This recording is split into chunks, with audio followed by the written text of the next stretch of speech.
What's up guys, Tom here. This is episode 2 of my random weapon gameplays. I'm using the gold dual-wield Scorpions with Scavenger Pro, Stadium Pro and Marathon Pro. C4s, Concussion, Semtex. This is a TDM I got last week. I ended with quite a good score, which you'll see at the end. My Killstreaks were the attack helicopter, the Blackbird and the dogs. I was playing with 3 other people. So as I said in the last episode, I'm going to be talking about the tier 2 perks this time. So I'll start with the perk you unlock by default, Hardened. Hardened gives you increased bullet penetration damage, which is amazing on certain maps like Firing Range or Nuketown, and the pro version helps a lot. It means you do not flinch when taking fires when you have the pro, which is amazing when you need to stay on target for longer. It works best with semi-automatic weapons like the FAL or the M14. The next perk is almost everyone's favourite, Sleight of Hand. As you all know, this almost doubles reload time, and with the pro version, your ADS, time it takes to aim down sight, is also halved, making it one of the best perks in the game, as you can lock onto targets before they can shoot you, resulting in more successful engagements. The best tip I can give for Sleight of Hand, and first-person shooters in general, is start shooting even before you have aimed down the sights, because even if only one of those bullets connects, you will need one less to kill the enemy, allowing you to win more gunfights. Also, if you see a multiple attachment gun on the floor, pick it up when using Sleight of Hand, because it feels like you're cheating when you do this, as you have 2 attachments without slowing down the ADS or reload time.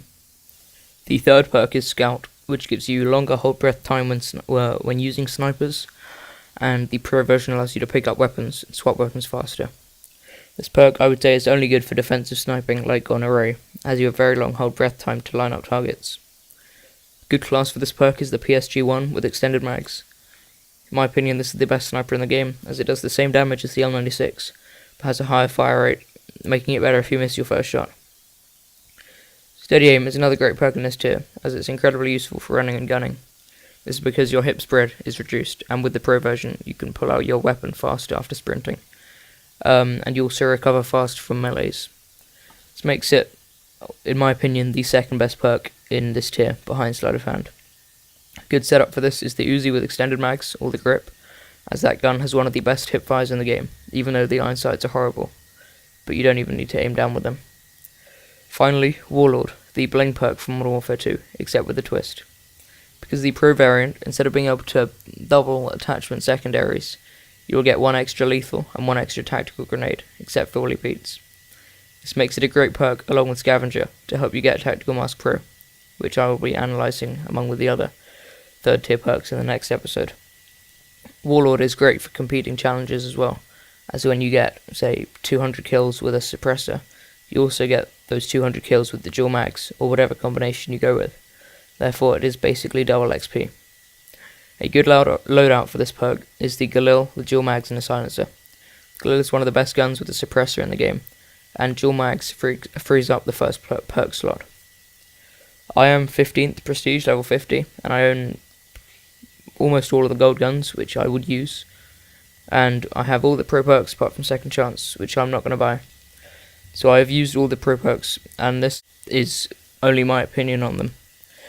So some people say that Scout is great for rushing, as you can pretty much have 2 primaries and switch between them much faster. But I prefer either having the faster ADS, reload of Sleight of Hand, or the better hipfire and faster draw of Steady Aim. Because I feel with Scout, I focus too much on trying to pick up a secondary, or trying to kill someone or capture a flag or anything. Now I'm going to share some more classes with you guys, which I'm going to use as well. As well as I can to get a good gameplay for the next episode. This time I will give you some fun assault rifle classes to use. The first one is on screen now, the AK-47 with the Masterkey attachment. The AK-47 it's not overused, but it's used by quite a lot of people, but the Masterkey and Flamethrower aren't. They are great attachments if you want to just run around and have fun, or annoy people. I recommend this class used with lightweight, Sleight of Hand and Marathon, so you can have a higher chance of surviving while using the Masterkey. Close quarter maps are best for this setup. Another class is also on your screen now, the Enfield with a Reflex. This gun is seriously underrated, as most people consider it a weaker assault rifle. But if it's in the right hands, it can be just as deadly as a FAMAS. Well, it can't actually, but you see what I'm getting at. Hardline sleight of hand hacker, I think, is the best loadout for this setup. The final one of this episode is the FAL, or the FAL, with the flamethrower. The FN FAL is a great weapon, as it is a 2-shot kill at most distances. So you have the FAL for long distance, then the flamethrower for clearing out buildings.